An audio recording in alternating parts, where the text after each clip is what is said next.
In the insurance industry years ago, they had the theory of how they created business was by recruiting people. And so they would recruit people to sell insurance. Now, they wouldn't spend a lot of time on selling them. What they worked on, the theory was that if they recruited them, that they would sell an average of 8 policies. Of those 8 policies, regardless of whether they stayed in the insurance industry or not, about 50% of them would stay on the books. And that's how they started to build their client base.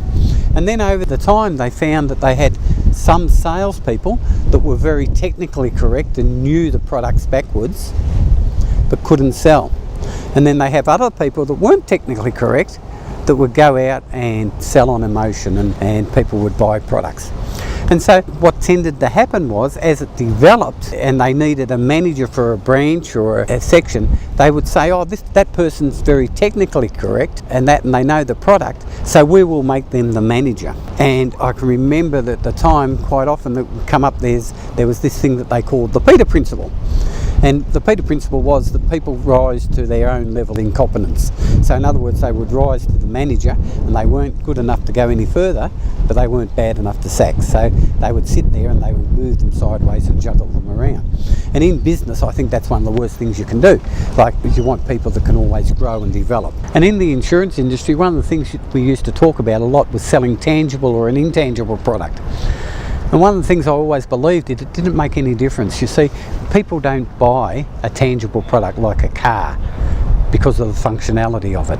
Some of the things that make a tangible product easier to sell is that you can feel it and you can touch it and you can show it. But the person that buys it is always the one that pictures the vision in their mind. So if you're selling an intangible product, the thing to do is to paint that picture more in their mind. So one of the things that has happened over the years, and I see it time and time in businesses that suffer, is where they rely on price to sell their product. So they're very much, if you're buying a house, it's cheaper than the next door neighbour's house. So when we're marketing a product, the emphasis really should be on creating ourselves to be able to present it in a way that is appealing to people. And too often we go for the simple approach and sell on price and sell on discount.